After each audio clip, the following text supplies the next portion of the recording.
بچہ بچ جاتا ہے، اس کی زندگی کے اندر بہت سارے مسائل پیدا ہونے سے رک جاتے ہیں۔ ایک اچھی ماں ہمیشہ اپنے بچوں کے اندر نظم و ضبط کو پیدا کرنے کی کوشش کرتی ہے، وقت پر ان کو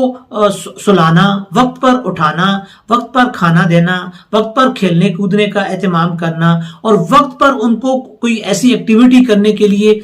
موقع فراہم کرنا، ہر ایک چیز کا وقت مقرر ہو، ان کے پڑھنے کا وقت مقرر ہو، تو اس طریقے سے بچہ اپنے ٹائم کے اوپر ہر کام کرنے کا عادی بن جاتا ہے۔ وہ زندگی میں ہمیشہ نظم و ضبط اپنے اسی بچپن کے دنوں میں سیکھ لیتا ہے، وہ نظم و نسق کی اہمیت سے واقف ہو جاتا ہے۔ نظم و ضبط اس بچے کی زندگی میں بہت زیادہ کارآمد ثابت ہوتا ہے، اس کے آنے والی زندگی میں اس کی کامیابی کے لیے۔ ایک اچھی ماں ہمیشہ تعریف اور توصیف سے کام لیتی ہے۔ تعریف کا مطلب یہ ہے کہ اگر آپ کا کوئی بچہ اچھا کام کرتا ہے تو اس کی بھرپور تعریف کرنی چاہیے، اس کو دوسرے لوگوں کے سامنے اس کا اظہار کرنا چاہیے، اور اس کی اس تعریف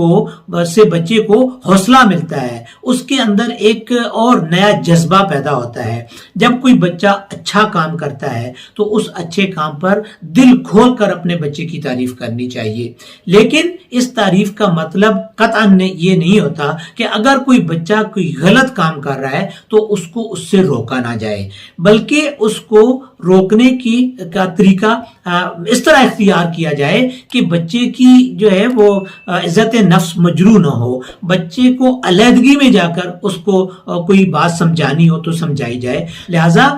تعریف اور توصیف بہت زیادہ ضروری ہے، لیکن اس کا مطلب قطعاً یہ نہیں ہوتا کہ اگر کوئی بچہ کسی غلط کام کی طرف جا رہا ہے جو آپ کو ناپسندیدہ ہے یا وہ معاشرے کے لیے ناپسندیدہ ہے تو اس کو روکا نہ جائے۔ صرف اس کے روکنے کا انداز اس طرح ہونا چاہیے کہ بچہ اس کو محسوس بھی نہ کرے، اور وہ بچے کو جو ہے وہ ماں اپنے اچھے طریقے سے اس کو سمجھا بھی دے۔ ماں اپنے بچے کو جس سانچے میں ڈھالنا چاہتی ہے اس کا عملی نمونہ پیش کرے، اسے اپنے آپ کو اس طریقے سے ایک رول ماڈل کے طور پر پیش کرنا چاہیے جو جس انداز میں وہ بچے کو بنانا چاہتی ہے۔ اگر وہ ایک بچے کو ایک سچا انسان بنانا چاہتی ہے تو کبھی اس بچے کے سامنے جھوٹ نہ بولے، اس کو اس کی نصیحت کرنے کے بجائے اگر اس کا عملی نمونہ پیش کرے تو وہ بچہ بہت جلدی سیکھ جائے گا، کیونکہ بچے جو ہیں وہ نصیحت کو قبول کرنے کے بجائے رول ماڈل کو زیادہ فالو کرتے ہیں۔ جو کچھ وہ دیکھتے ہیں، جو کچھ وہ سنتے ہیں، اس کا اثر بہت زیادہ جلدی لے لیتے ہیں۔ اس لیے اگر آپ نے اپنے بچے کو بہادر بنانا ہے تو ماں کے اندر وہ بہادری ہونی چاہیے۔ اگر ماں اپنے بچے کو سخی بنانا چاہتی ہے تو وہ سخاوت کے انداز آپ کے اندر ہونے چاہیے، اس کا عملی نمونہ پیش کرنا چاہیے ماں کو۔ ایسا نہ ہو کہ ماں اس کو لنچ دیتے ہوئے یہ کہے کہ بھائی یہ سارا کچھ آپ نے خود کھانا ہے، کسی کو نہیں دینا ہے۔ جب آپ کسی کو نہ دینے کا اسے عملی درس دیں گی تو بچہ کبھی زندگی میں سخی نہیں بن سکے گا۔ لہذا اپنی زندگی کے عملی نمونے پیش کر کے ماں اپنے بچے کے اندر ہر وہ خوبی پیدا کر سکتی ہے جو وہ پیدا کرنا چاہتی ہے۔ گھر کا ماحول بچے کے اوپر بہت زیادہ اثر انداز ہوتا ہے، اور گھر کے ماحول کو بہتر کرنے کی جو اہم ذمہ داری ہوتی ہے وہ والدہ کے ذمہ ہوتی ہے، وہ ماں کے ذمہ ہوتی ہے۔ وہ ماں اپنے گھر کے اندر جس طرح کے تعلقات بناتی ہے، جس طرح کے تعلقات قائم کرتی ہے، وہ لامحالہ اس کا اثر اس کے بچے پر پڑ رہا ہوتا ہے۔ بڑوں کا احترام، چھوٹوں سے محبت، یہ ساری چیزیں بچہ اپنی ماں سے سیکھ رہا ہوتا ہے۔ اس کی ماں اپنے گھر میں بڑوں کے ساتھ کیا